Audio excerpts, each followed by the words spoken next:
so we've been talking about this week disrupting the base of our training partner. We're gonna go over that like briefly and use this first drill and the time to kind of go through that. And I'm gonna go over real quick the multiple different ways you can off balance and disrupt your training partner's base.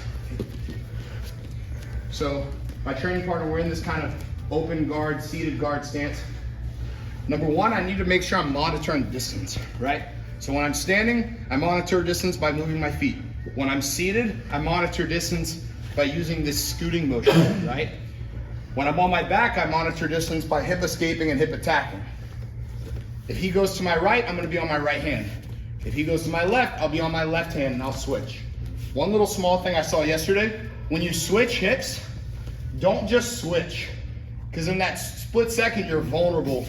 So what I like to do is, as I go to switch hips, I'll scoot away first and then I'll switch. So I'll scoot and then I'll switch, and that'll buy me a little bit of time during that time. All right? Again, I'm monitoring distance. If he gets too close, I'll kind of back away.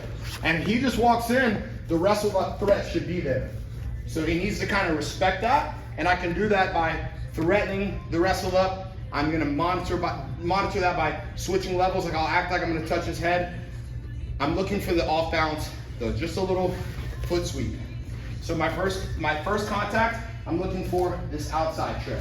So as he goes to step, I want to go here. If he steps over that, then I'm going to go there.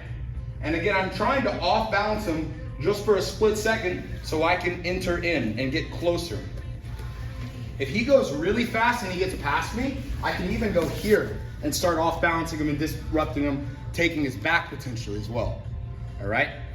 So again, first one going here, second one going here, and then I'm trying to close the distance and get my sticky hooks.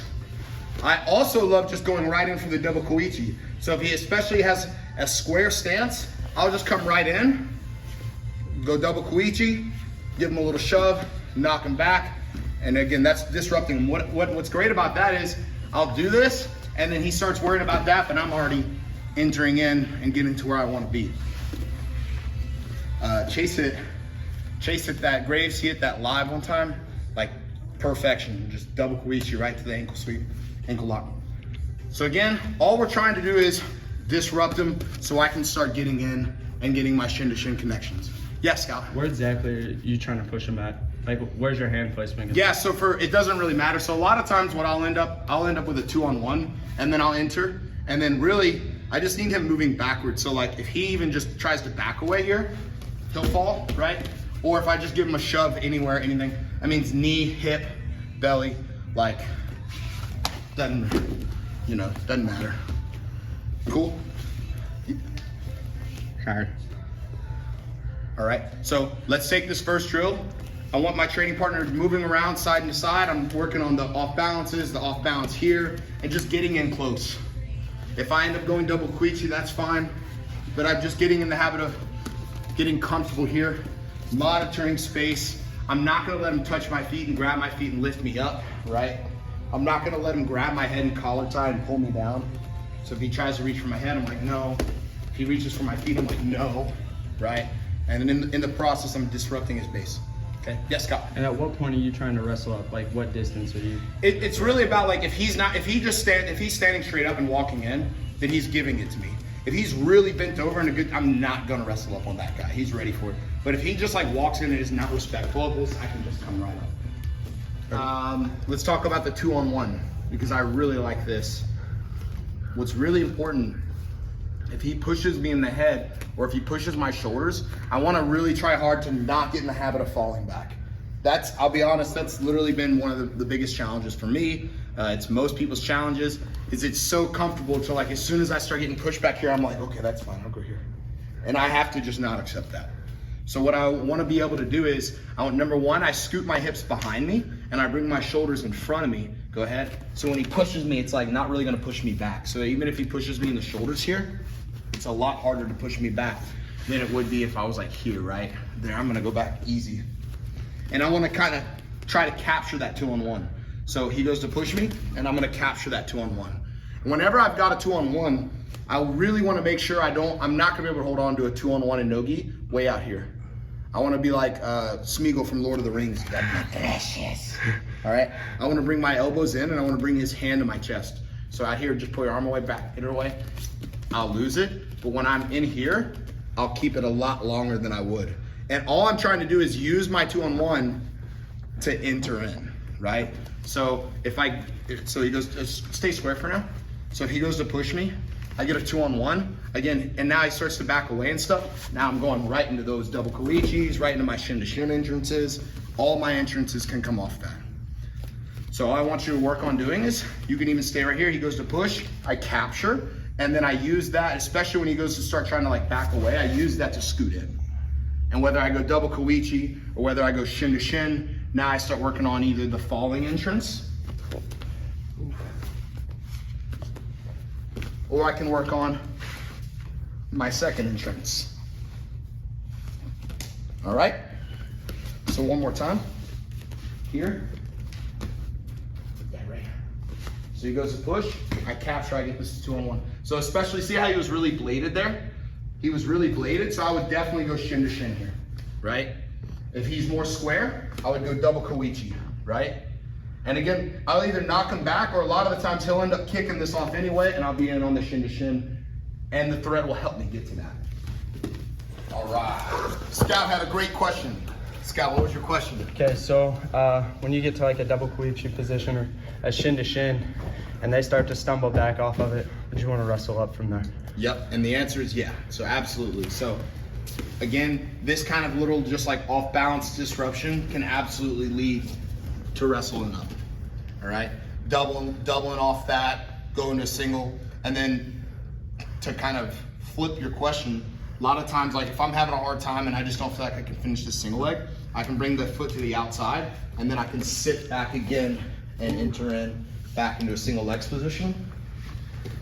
Gary Tonin actually did that really well in MMA. So he's probably one of the highest level jiu-jitsu practitioners in MMA. He picked up a single leg and then entered in, but he immediately reaped and went outside heel hooked and like finished the guy right away. So if you feel like you can't finish the single, sit back onto the single legs and then attack from there.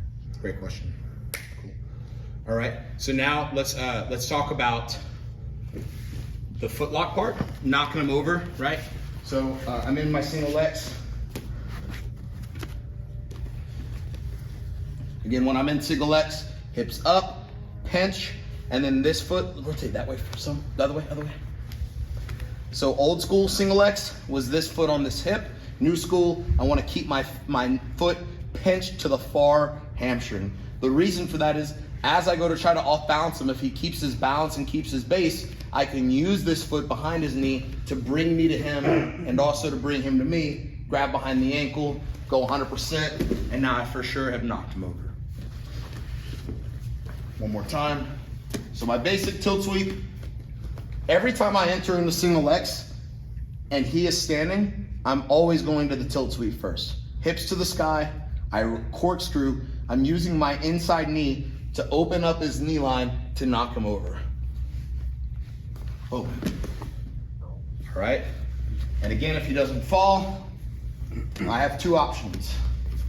Number one, I go here, he doesn't fall. I go foot behind the knee, I bring him to me, and I go back to the same thing. If I just can't feel like I do that, or maybe he's already like really far back, well then I'm gonna switch. This foot comes out, the arch of my foot goes to his calf, I use my knee and my hand to open up the thigh, and again I'm into this position, which is gonna be great for entering in to my footlocks. That one almost seems better, because you're already sitting up. I like that one a lot. And then Scout had this question the other day, if I'm in single legs and he pushes the foot off, right, then I'll absolutely go full X, stretch him out, knock him back, and once again, I'm in a fantastic position to begin entering in to my footlock territory. Cool? So let's just make sure we're able to knock our training partner over here from single X, going from single X, either using the tilt sweep, more advanced options, using the 100%, or the little foot reverse tripod. So now let's talk about real quick the difference between the traditional footlock and what we would call the Aoki lock. So when I land in my kind of single legs position here, Traditional foot lock. I'm gonna close off all the space, the blade of my wrist on the back of his Achilles. I slide as far back as I can. When I feel his foot hit, that's typically a good indicator. I wanna make sure I'm not way up here trying to chop. I wanna also make sure that this is not horizontal. What I saw a lot of people is elbow way back here, hand way back here. That will not work. I need to make like a literal straight line here. I like to go bicep, and then I go here. And what I'm doing is I'm putting my chest on the floor and I'm bringing my elbow behind my back. So my traditional foot lock as I go to bridge. There you have it. Yes, Scout. Do you have a trick to bring your arm from horizontally to straight and not loosening up on the foot lock to where they can pull out? Yes, so like it's literally just as simple as like making sure you're just here. So it's really just your own remembrance of it. There's no like mechanic you need. It's just make sure you're here and not like way out here like this, right? So almost like you're saying the Pledge of Allegiance. They still do that in school? Yep. Probably not. Again, I'm here, I wanna make sure I'm not here, right? I'm just doing that by simply adjusting my own grip. And again, I can go guillotine grip or I can go to the rear naked choke grip, all right? So now Aoki lock, a lot tighter. This is more of a foot lock that's going like that and kind of breaking the side of the foot. And it gets, the question that gets asked all the time is it a heel hook? Is it a straight lock, foot lock? It is the gray area, the limitless space between the two. And it's kind of one reason why when you're doing this, you kind of want to hide what you're doing. You want to hide his foot because if I'm in a tournament and I'm just like, hey, bet that ref, like he might think there's some bad will there, right? But if I'm like this, he cannot tell the difference between the two, right? So going from straight or traditional single X, I can use my inside hook to straighten away a little, and I put my low hook in on the inner thigh of the leg that I'm attacking. I use that as distance control. I can push him away or bring him to me. I want to allow the heel of his foot to go to my rib cage. So I don't even want to allow the back of his foot to be free. I want to allow the heel of his foot to go to my rib cage, and I'm going to reach my hand through. So my elbow should be higher than my hand at this point. I once again go to my bicep, and again I kind of hide his foot so no one can really see what I'm doing. All right.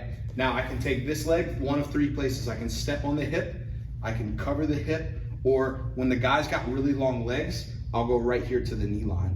All right. This looks ridiculous. It's really strong actually. All right. Again, if he's really far away, this hip step doesn't work so good. Now, just the mechanics. I don't even need to fall over. I don't need to go to my side. I can just pinch my knee to the right as I bring my arm to the left, and I'll get the tap right there.